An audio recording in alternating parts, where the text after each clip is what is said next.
প্রশ্নফাঁস কাণ্ডে ধর্মতলায় ধুন্ধুমার। আপনারা জানেন যে গতকাল যে পরিস্থিতি হয়েছিল, আন্দোলনকারীদের রোখার চেষ্টা পুলিশের বাধা পেতেই ছোড়া হয় জুতো বোতল।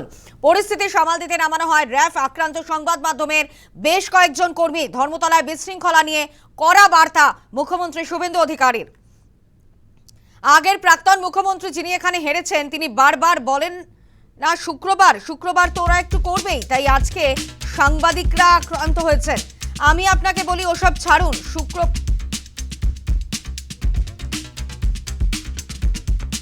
মুখ্যমন্ত্রী শুভেন্দু অধিকারী তিনি যেমনটা বলেছেন যে আগের প্রাক্তন মুখ্যমন্ত্রী যিনি এখানে হেরেছেন, তিনি বারবার বলেন না শুক্রবার তো ওরা একটু করবেই, তাই আজকে সাংবাদিকরা আক্রান্ত হয়েছেন।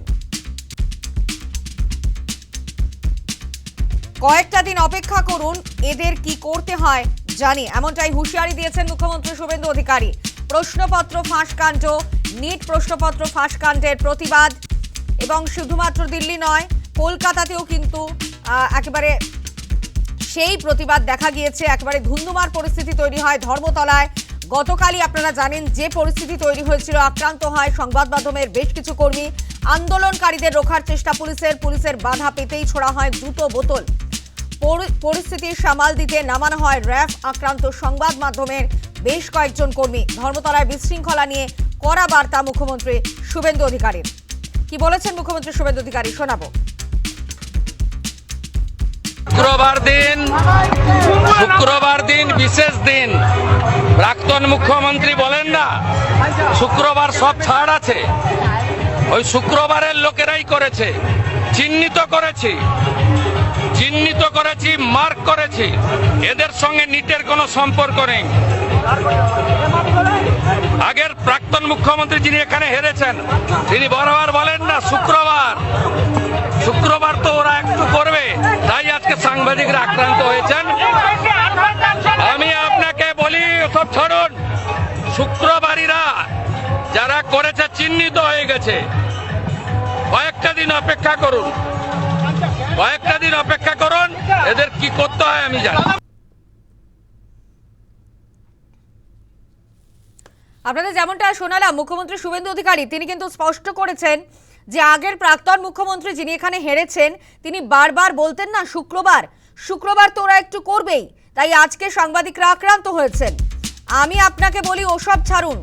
শুক্রবারীরাই যারা করেছে তারা চিহ্নিত হয়ে গেছে। কয়েকটা দিন অপেক্ষা করুন, এদের কি করতে হয় জানি। এ প্রসঙ্গে বিজেপি রাজ্য সভাপতি শ্রমিক ভট্টাচার্য কি বলেছেন শোনাবো আপনাদের। এরা দেশ জুড়ে একটা নৈরাজ্য তৈরি করবার চেষ্টা করেছে। সিপিএম গৃহীত, পরীক্ষিত এবং পরিত্যক্ত। খোলা জলে এভাবে মাছ ধরা যায় না, এটা সিপিএম এর বোঝা উচিত। ও একটু বাচ্চাদের সঙ্গে লাফালাফি করে নিচ্ছে, ওটা করুক। যারা এই আন্দোলন তৈরি করেছিলেন তারা বুঝতে পেরেছেন যে তাদের ভিন্ন পথে পরিচালিত করা হচ্ছে। কিছু অপাঙ্ক্তেয়, অপ্রাসঙ্গিক, পরিত্যক্ত শক্তি তাদের ব্যবহার করতে চাইছে। তারাও সচেতন, সেজন্য তারাও সরে এসেছে। ইতিমধ্যে আপনাদের যেমনটা আমরা জানাচ্ছিলাম যে একদিকে যেমন আমরা আপনাদের দেখিয়েছি যে নিট প্রশ্ন ফাঁস কাণ্ডের প্রতিবাদে রাজধানী দিল্লি যেমন উত্তাল হয়েছে, এবং তার সেই প্রতিবাদের ঢেউ আছড়ে পড়েছে কলকাতাতে। গতকাল ধর্মতলায় যেভাবে আমরা দেখেছি, একেবারে ধুন্ধুমার পরিস্থিতি তৈরি হয়। আন্দোলনকারীদের রোখার চেষ্টা পুলিশের বাধা পেতেই ছোড়া হয় জুতো বোতল। পরিস্থিতির সামাল দিতে নামানো হয় র্যাফ।